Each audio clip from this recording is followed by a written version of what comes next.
আসসালামু আলাইকুম। আলবানিয়ার তিরানা থেকে আমি আসাদুল আপনাদেরকে নতুন একটা ভিডিওতে স্বাগত জানাচ্ছি। এখন এই ভিডিওটা করার যে মূল উদ্দেশ্য সেটা হলো যে রোত্তামাৎসনতা শেষ হয়ে গেছে। এপ্রিলের 30 তারিখ পর্যন্ত আবেদন করার সময় ছিল, এপ্রিলের 30 তারিখ শেষ হয়ে গেছে।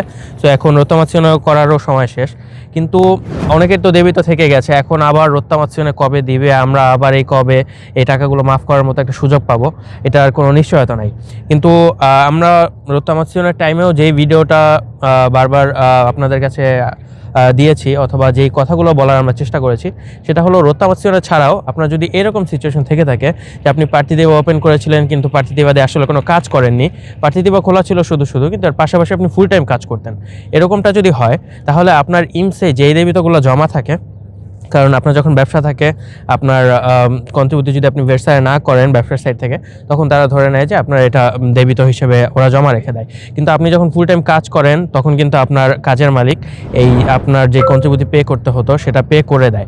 তো সেই ক্ষেত্রে আপনার ব্যবসার ওইখান থেকে পে করতে হয় না লজিক্যালি। তো এই লজিকটা দেখিয়ে আপনার ইমসে যে দেবিতগুলো থাকে সেটা কিন্তু মাফ করার সুযোগ আছে। অ্যান্ড এটা এরকম না যে শুধুমাত্র রোত্তামাৎসনের সময় এটা করা যেত আর বাকি সময় করা যাবে না, এটা কিন্তু আপনার যে কোনো সময় করতে পারবেন। আপনি যদি ফুল টাইম কাজ করেন পাশাপাশি আপনি শুধু প্রার্থী দেবা ওপেন করে রাখতেন, এরকম যদি সিচুয়েশন আপনার হয় তাহলে আমরা আপনাদেরকে ইন্সপায়ার করব এখনও এই সুযোগটা নেওয়ার জন্য। অ্যাটলিস্ট আপনি আপনার সিচুয়েশনটা চেক করে দেখবেন যে আপনার ইমসের যেই দেবিতগুলো আছে সেগুলোকে মাফ করার কোনো সুযোগ আছে কি না।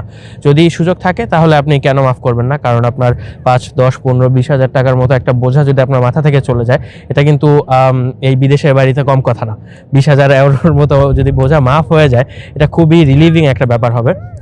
তো আমরা আবারও বলবো যে রোত্তামাৎসনে চলে গেছে যাক, কিন্তু আপনার ইমসের দেবিতগুলো অ্যাটলিস্ট আপনি মাফ করার মতো সুযোগ আছে কিনা সেটা অবশ্যই চেক করে দেখবেন। তো এইটা চেক করার জন্য আপনি আমাদের সাথে যোগাযোগ করতে পারেন, অথবা এই ব্যাপারে যারা ভালো কাজ করছে, যারা এই ব্যাপারে এক্সপার্ট আছে তাদের সাথে আপনি যোগাযোগ করে দেখতে পারেন, তাদের মাধ্যমে আপনি করাতে পারেন। কার মাধ্যমে কাজটা করাচ্ছেন সেটা ব্যাপার না, কিন্তু সবসময় একজন এক্সপার্টের কাছে যাওয়ার ট্রাই করবেন যাতে করে আপনার কাজটা অ্যাটলিস্ট সঠিকভাবে হয়।